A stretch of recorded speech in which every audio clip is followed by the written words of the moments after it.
أعوذ بالله من الشيطان الرجيم.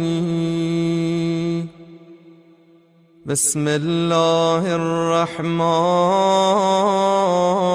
الرحيم. الحمد لله على ما أنعم، وله الشكر على ما ألهم، والثناء بما قدم من عموم نعم ابتدأها، وسبوغ آلاء أسداها، وتمام منن أولاها. جمع عن الإحصاء عددها، ونأى عن الجزاء أمدها، وتفاوت عن الإدراك أبدها، وندبهم لاستزادتها بالشكر لاتصالها، واستحمد إلى الخلائق بإجزالها، وثنى بالندب إلى أمثالها. وأشهد أن لا إله إلا الله وحده لا شريك له، كلمة جعل الإخلاص تأويلها، وضمن القلوب منسولها، وأنار في التفكر معقولها. الممتنع من الأبصار رؤيته، ومن الألسن صفته، ومن الأوهام كيفيته. ابتدع الأشياء لا من شيء كان قبلها، وأنشأها بلا احتذاء أمثلة امتثلها.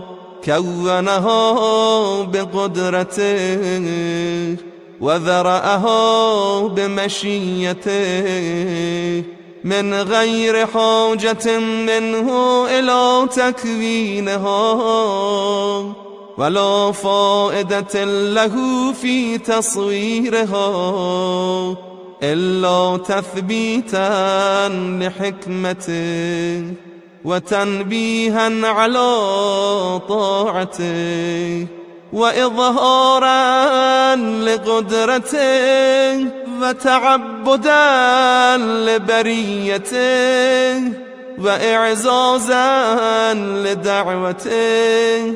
ثم جعل الثواب على طاعته، ووضع العقاب على معصيته، زيادة لعباده من نقمته، وحياشة لهم إلى جنته.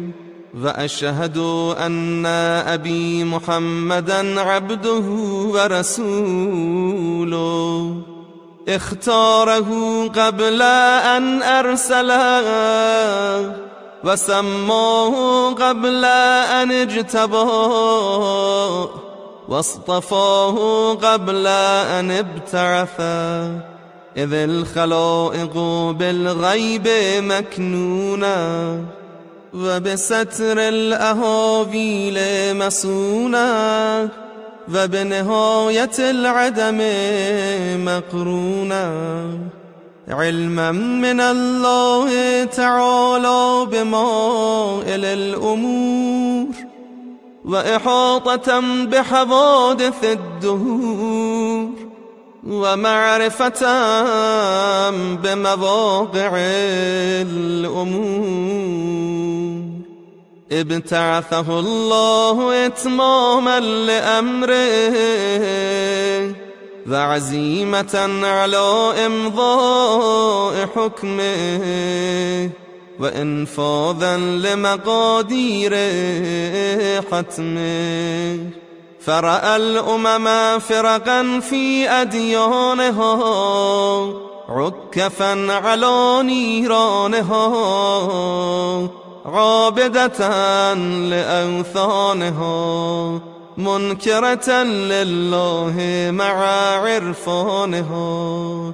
فأنار الله بأبي محمد صلى الله عليه وآله ظلمها، وكشف عن القلوب بهمها، وجلى عن الأبصار غممها، وقام في الناس بالهداية فأنقذهم من الغبايا، وبصرهم من العمايا، وهداهم إلى الدين القويم، ودعاهم إلى الطريق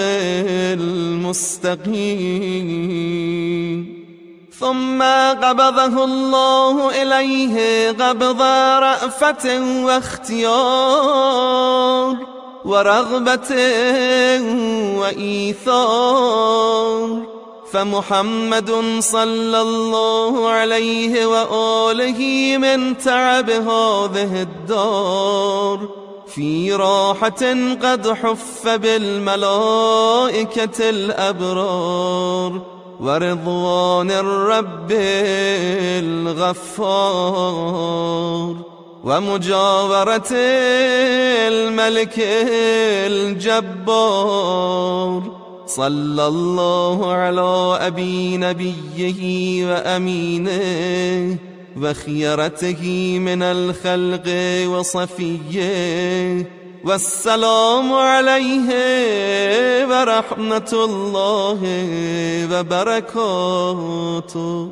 ثم التفتت إلى أهل المجلس وقالت عليها السلام: أنتم عباد الله نصب أمره ونهيه، وحملة دينه ووحيه، وأمناء الله على أنفسكم، وبلغاؤه إلى الأمم، زعيم حق له فيكم، وعهد قدمه إليكم، وبقية استخلفها عليكم، كتاب الله الناطق، والقرآن الصادق، والنور الساطع، والضياء اللامع، بينة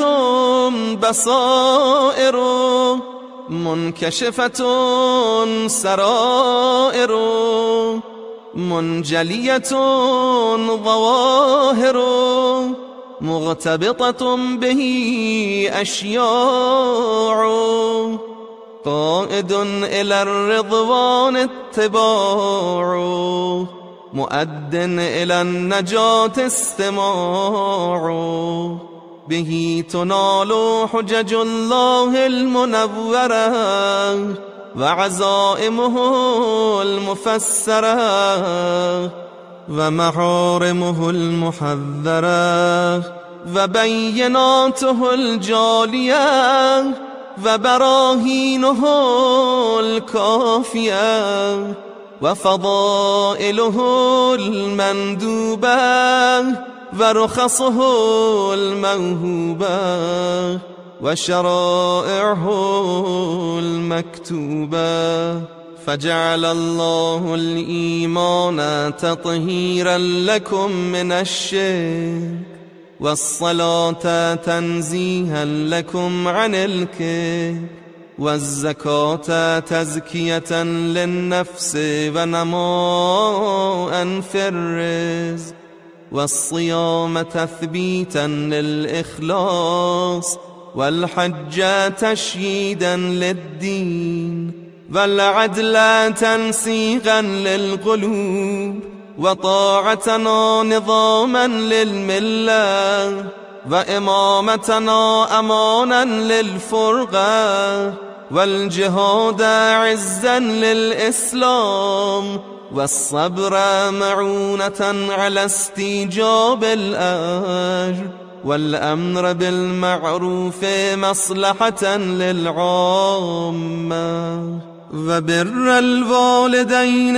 وقاية من السخط، وصلة الأرحام منسأة في العمر، ومن موتا للعدد، والقصاص حقنا للدماء، والوفاء بالنذر تعريضا للمغفرة، وتوفية المكاييل والموازين تغييرا للبخس، والنهي عن شرب الخمر تنزيها عن الرجس، واجتناب القذف حجابا عن اللعنة، وترك السرقة إيجابا للعفة.